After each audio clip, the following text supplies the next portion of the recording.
جی وعلیکم السلام۔ کیا عید الفطر کے موقع پر ماتم کرنا مولا علی علیہ السلام کا آپ کے حساب سے صحیح ہے عید نماز ادا کرنے کے بعد؟ نہیں، بالکل صحیح نہیں ہے، عید کا دن ہے۔ نہیں، بالکل صحیح نہیں ہے، عید کا دن۔ اعوذ باللہ من الشیطان اللعین الرجیم، بسم اللہ الرحمن الرحیم، الحمدللہ رب العالمین، الحمدللہ الذی جعلنا من المتمسکین بولایت امیر المؤمنین ومولاتنا فاطمۃ الزہرا سیدۃ نساء العالمین والائمۃ المعصومین علیہم الصلاۃ والسلام ولعنۃ اللہ علی اعدائہم اجمعین۔ ناظرین کرام، سلام علیکم یا علی مدد۔ عید کے دن غم و ماتم یا خوشیاں، اس کا فیصلہ ملا ردی جیسا کوئی ملعون ملا نہیں کر سکتا، کوئی غیر معصوم نہیں کر سکتا، بلکہ اس کا فیصلہ خود محمد اور آل محمد کریں گے۔ جو مثالیں دی جاتی ہیں وہ کربلا سے پہلے کی عیدوں کی دی جاتی ہیں، جس کے ذریعے دھوکہ کیا جاتا ہے کہ رسول کی عید، شہزادوں کے لیے جنت سے لباس آنے کی عید، مولا علی کا خطبہ وغیرہ۔ لیکن کربلا کے بعد معصومین علیہ الصلوۃ والسلام نے کبھی عید نہیں منائی، بلکہ کربلا میں موجود دو اماموں کا ہم قول پیش کر رہے ہیں آپ کی خدمت میں۔ علامہ مجلسی علیہ الرحمہ نے چوتھے امام زین العابدین علیہ الصلوۃ والسلام کا ایک مرثیہ لکھا ہے عید کے حوالے سے، جو آپ نے بحر الانوار کی 46ویں جلد میں لکھا ہے، المناقب کی چوتھی جلد میں موجود ہے، اور بھی کتابوں کے حوالے موجود ہیں۔ اس میں امام کا شعر ہے، یفرح حاذ الورا بعیدہم ونحن اعیادنا معاتمنا، کہ یہ جو لوگ ہیں، یہ جو مخلوق ہے، یہ اپنی عیدوں پر خوش ہو رہے ہیں، بعیدہم، ان کی عید ہیں۔ اور امام نے آگے کہا، ہم آل محمد، ہماری عید ہمارا ماتم ہے۔ اللہ اکبر۔ امام عید میں ماتم کر رہے ہیں، امام عید میں غم منا رہے ہیں، تو کسی ملا کی کیا اوقات کہ وہ غم اور ماتم سے روکے۔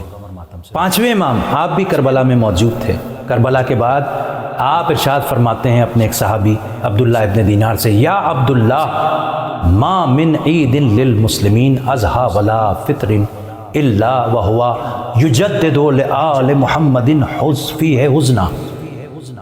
قلت لماذا کا؟ قال لأنہم یرون حقہم فی ید غیرہم۔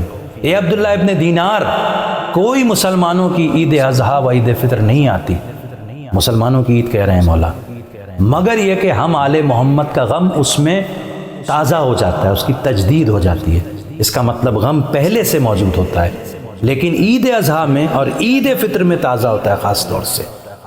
صحابی نے پوچھا، مولا ایسا کیوں ہوتا ہے؟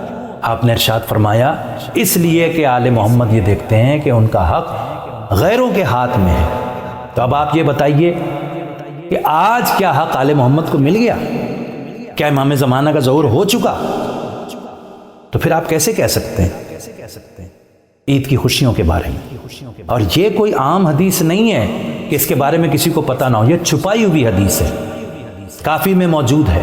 یہ حدیث ملا یحذر الفقی میں شیخ صدوق نے لکھی ہے، علل الشرائع میں بھی لکھی، شیخ طوسی نے اسے تہذیب الاحکام میں لکھا، علامہ مجلسی نے بحار الانوار میں لکھا، اسے شیخ محدث نوری نے مستدرک الوسائل میں لکھا، اسے شیخ حر عاملی نے وسائل الشیعہ میں لکھا، اسے السید بروجردی نے لکھا جامع احادیث الشیعہ میں، اور بے پناہ اس کے حوالے موجود ہیں۔ افسوس ہے کہ عبداللہ ابن دینار تو پوچھ رہے ہیں کہ اے مولا، کیوں آپ کا غم تازہ ہو جاتا ہے آل محمد کا؟ اور ملعون ملا کہتا ہے کہ غم ہی نہیں ہے اس میں، ماتم ہی نہیں ہے اس میں۔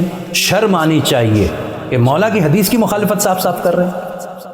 مولا ابن خنیس، امام جعفر صادق علیہ الصلوۃ والسلام کے ایک صحابی، ان کے بارے میں علامہ مجلسی لکھتے ہیں جلد 47 میں، جلد 87 میں، اور اس میں صاحب مستدرک الوسائل لکھتے ہیں جلد 6 میں، اور سید بروجردی لکھتے ہیں جامع احادیث الشیعہ کی جلد 6 میں۔ کیا لکھتے ہیں؟ لکھتے ہیں کانا معلّہ ابن خنیس، کہ جو معلّہ ابن خنیس تھے چھٹے امام کے صحابی امام جعفر صادق علیہ الصلوۃ والسلام کے، اذا کان یوم العید، کہ جب عید کا دن آتا تھا، خرج الی الصحراء شعثا مغبرا فی ذی ملخوف، کہ یہ جب آتا تھا عید کا دن تو بڑے غم زدہ ہوتے تھے، تڑپتے تھے، اور صحرا کی طرف نکل جاتے تھے اور مٹی اڑاتے تھے، دھول اڑاتے تھے۔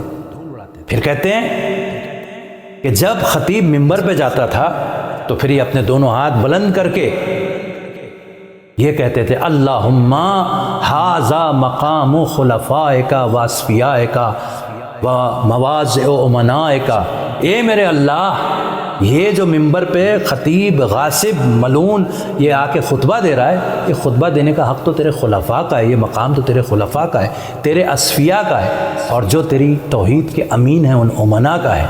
اللہ اکبر۔ دو اماموں کی دلیل موجود ہے، معلّہ ابن خنیس امام کے صحابی کی دلیل موجود ہے۔ آپ مجھے بتائیے اس وقت امام زمانہ اجل اللہ تعالیٰ فرجہ الشریف کیا اپنے اجداد کی سیرت پہ عمل نہیں کر رہے ہوں؟ کیا ان کا غم تازہ نہیں ہو رہا ہوگا؟ یقیناً جب پانچویں امام کا غم تازہ ہوتا ہے تو امام زمانہ کا غم بھی تازہ ہو رہا ہے۔ جب چوتھے امام غم و ماتم کی بات کر رہے ہیں تو اس کا مطلب امام زمانہ بھی عید فطر اور عید اضحیٰ میں خاص طور سے غم و ماتم میں مبتلا ہیں۔ تو جو امام زمانہ کے ماننے والے ہیں وہ مولا کی سیرت پہ عمل کریں گے، ملا کی سیرت پہ عمل نہیں کریں گے۔ سلام ہے ان عزاداروں پر جو مجلس کرتے ہیں، ماتم کرتے ہیں، غم مناتے ہیں عید میں ساری دنیا کی خوشیاں چھوڑ کر، اور لعنت ہے اس ملا پر جو ائمہ معصومین علیہ السلام کی سیرت کی مخالفت کرتا ہے اور کربلا سے پہلے والی عیدوں کی مثال دے کر دھوکہ دیتا ہے۔ وآخر دعوانا ان الحمد للہ رب العالمین۔